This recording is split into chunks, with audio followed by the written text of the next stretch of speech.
Alright, we're here underneath the Mercury. There is a lot of stuff going on. I made these TIG welded headers. We got a C6 automatic. We got a gear vendor. 4 mufflers. What I'm going to be working on here is our e-brake. I'm crazy about a Mercury. I'm gonna buy me a Mercury and cruise it up and down the road. Now, I messed up on this one and another vehicle. I did them both the same way, and I figured out on the other vehicle that it didn't work, so I'm changing it on this. What I did was I hooked the stock e-brake cable up to one of these Lokar E-Brake cable kits, which these are really awesome. But if you hook them straight up and you don't have a foot pressed e-brake pedal, then you won't have enough strength to pull this tight enough for the e-brake cable to tighten up enough to even work. So what you need, and what is on any old car with a pull handle, so you have like a handle one on the dash that you pull out and it has a little lever release, or you twist it to the side and it releases. You're going to need to make more of like what it had factory, where it has a bar that comes from this. It'll like have a clevis, no, not a clevis, just a hinge point. You'll have a hinge point. The e-brake cables will connect to a bar off that hinge point, and then out over here you'll hook up your e-brake cable that goes up to your handle, which will give it kind of a leverage, or you know, kind of the simple machine of working with leverage to be able to pull these tight.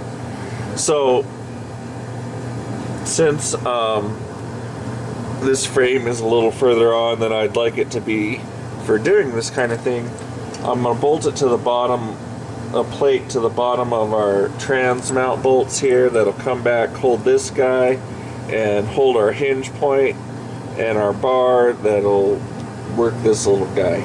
So first thing I'm going to do is make a little template of something that'll go from there to something that'll hold our little bracket here, and start making that plate.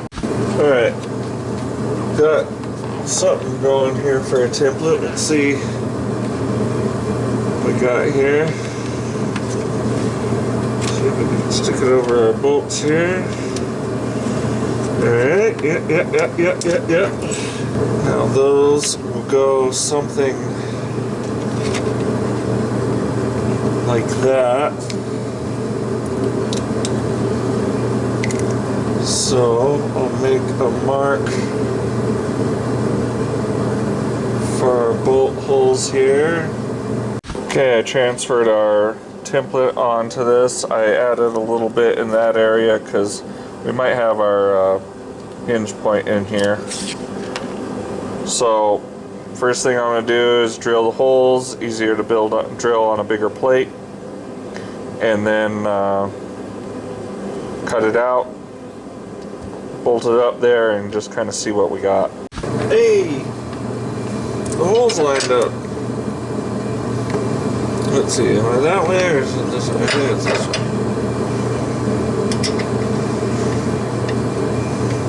I'll probably put these under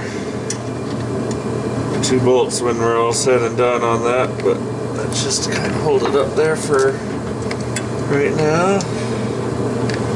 Dang, I think those holes line up too.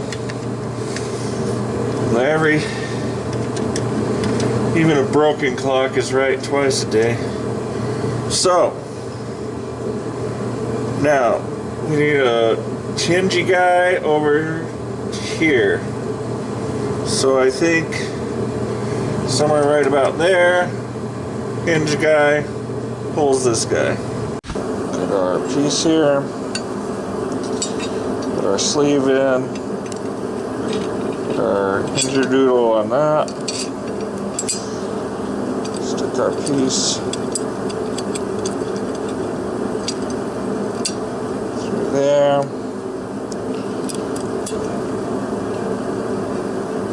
Oh, that's what your right top and bottom, or top at least on there, so you know which direction to go with this thing.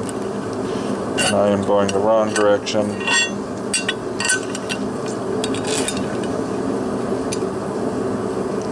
Spacer doodle, hinge piece thing.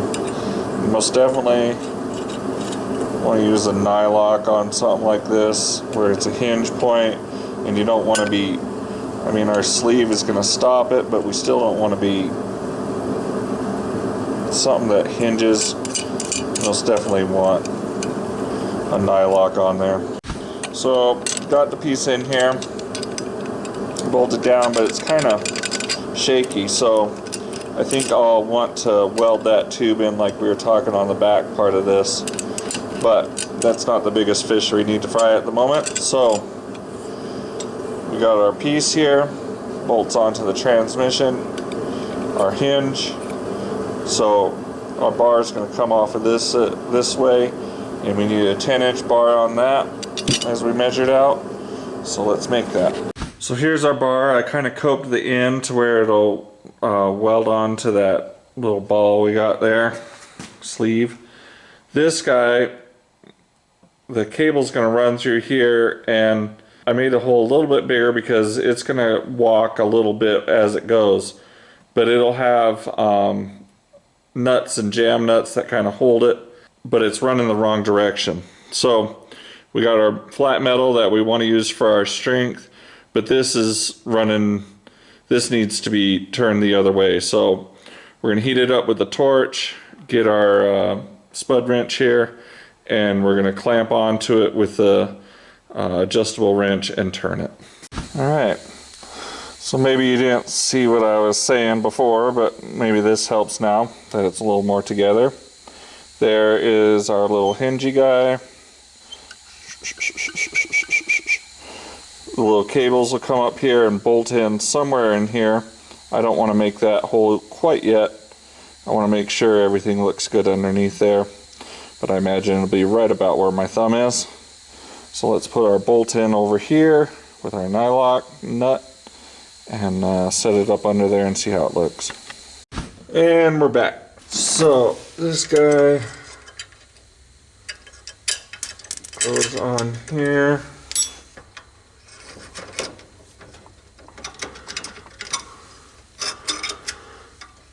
It goes like that. And then I have this little threaded block, comes with the Lokar kit,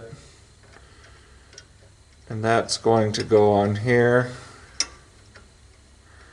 It holds the two cables together so they pull evenly. And then what I'd like to do is thread a heim joint in there and have the heim joint on here, which will be super sweet. Okay, had to get our heim joint, didn't have one in stock, but that had our little block, screws on there. I left our tensioners up here so we can get our cables through. Once again, we're using the nylock because it's a moving part. Nylock there, painted it. You know, when you paint it black, it's gotta work. You can see if I pull this forward, this piece slides up on the cables. If I pull it back, it makes this cable tight and also gets this back on these pieces.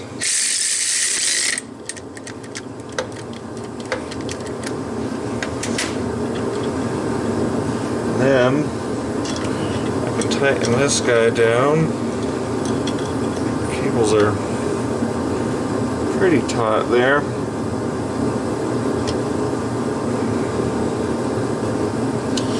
And then I got a little jam nut to throw on this guy so he doesn't back off. And I'm going to leave you down here to see if it works, because I can't pull the e-brake cable and take a look at the same time. So let me know how it goes.